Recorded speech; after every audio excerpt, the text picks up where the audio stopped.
परम प्रेममय जुग पुरुषोत्तम श्री श्री ठाकुर परम आराध्या जगत जननी श्री श्री बड़मा और ठाकुर परिवार श्रीचरणी मोर कोटि कोटि प्रणाम एवं आजिर एही वीडियो देखुथिबा समस्ती को मोर आनंदित जयगुरु। आजिर इष्ट प्रसंग शेष पर्यंत शुणिबाकु चेष्टा करिवे। जदि भिडियोटी भल लगे तेबे चैनलटी को सब्सक्राइब करबा पई भूलिबेनी। प्रार्थना हेउछि मनिषर इष्टमुखी चलनर प्रशस्त पथ। ठाकुर कहती प्रार्थना करिबारु आदौ विरत हुओ नाही।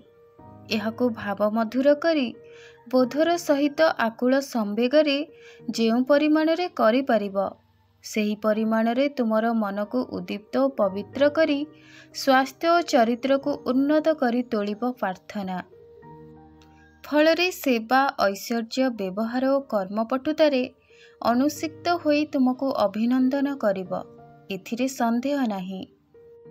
आहुरी भी प्रार्थनार क्रम संबंधरे कहिले। प्रथमे आह्वानी तापरे यथाक्रमे विनती आचमन अर्थात हे परम कारुणिक ठारू आरंभ करी आमी पवित्र पर्यंत पुरुषोत्तम वंदना आचमन व्यतीत बंगला समवेत प्रार्थनार अवशिष्टांश यथासंभव गुरु वंदना और पंचर बही अर्थात एकमेवा द्वितीयम शरणम इत्यादि अविकल एही क्रम सर्वत्र अनुसृत हेबा वांछनीय। ठाकुर अनुश्रुति बाणी रे कहिसंती सत्संगरे जेकोसी अधिवेशन रे समवेत प्रार्थना रे अग्रणी जानी एक भावे आह्वानी उच्च स्वर रे बोली निकटवर्ती सकलंकु को आह्वान करिबो।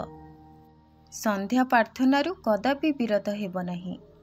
आहुरी भी बाणी रे कहिले जेथाए थाकी होश ना बेहोश करते संध्या प्रार्थना हवेई ताते कर्म निपुण शक्ति पावे वर्धना।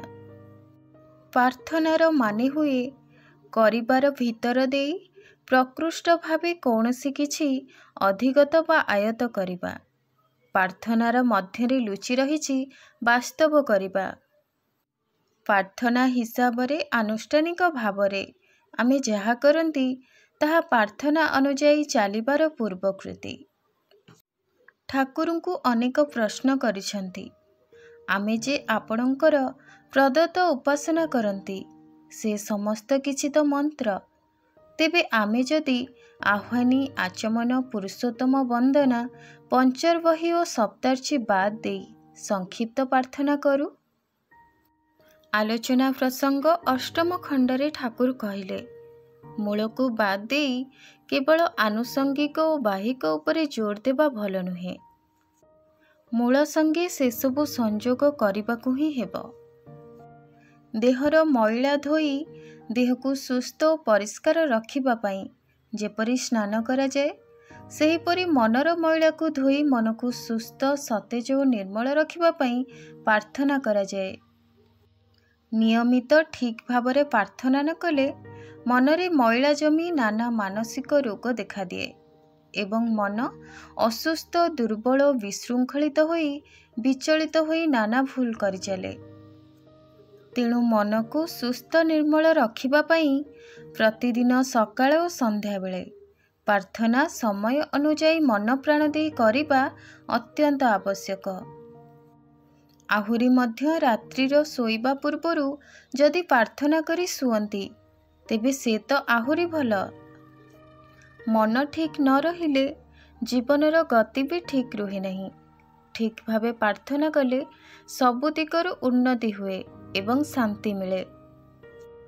प्रार्थना हेउछि आम मनर सबु रोग और दुख विनाशकारी औषध और शक्ति प्रदानकारी टनिक। मन को स्थिर करी आँख को बंद करी आकुलता और एकाग्रता सह भगवानकर साकार मूर्ति सद्गुरु को चिंता करी प्रार्थना कले निज मध्यरे अपराजय भगवत शक्तिर संचार हुए। भगवत कृपा पाइबाकु हेले धैर्य और आंतरिकतार सह साधना करी असाध्य साधन सिद्धिलाभ करी हुए। आउ एक कथा उपरे देखै हेबा छलरे ମନରେ ଚଞ୍ଚଳତା ଅସ୍ଥିରତା ସହ କିଛି ସଂକୀର୍ଣ୍ଣ ସ୍ୱାର୍ଥଲାଭ ଆଶାରେ ପ୍ରାର୍ଥନା ଦ୍ୱାରା ପବିତ୍ର ଅନୁଭୂତି ବା ନିର୍ମଳ ଆନନ୍ଦ ଲାଭ କରି ହୁଏନା।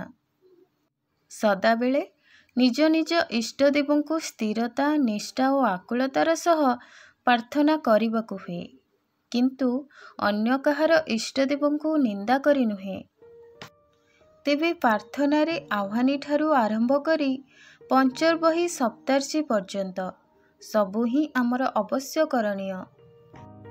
ଆଉ ସନ୍ଧ୍ୟା ପ୍ରାର୍ଥନାରେ କେତେ କ'ଣ ତ୍ରୁଟି ଦିନସାରା ଆମ ଦ୍ୱାରା ହୋଇଯାଇଛି ତାହା ଭାବି ଅନୁତାପ କରି ତା ପରଦିନ ସକାଳ ପ୍ରାର୍ଥନାରେ ଗତକାଲିର ତ୍ରୁଟି ଆଉ ନ କରିବା ପାଇଁ ସଂକଳ୍ପ ହେବା ଉଚିତ। ଆଜିର ଆଲୋଚନା ଏଇଠାରେ ଶେଷ କରୁଛି। ରହୁଛି, ପୁଣି ଆସିବି ଏକ ନୂଆ ପ୍ରସଙ୍ଗ ସହିତ। ସେ ପର୍ଯ୍ୟନ୍ତ ଆପଣ ସମସ୍ତଙ୍କୁ ଜୟଗୁରୁ। ବନ୍ଦେ ପୁରୁଷୋତ୍ତମମ୍।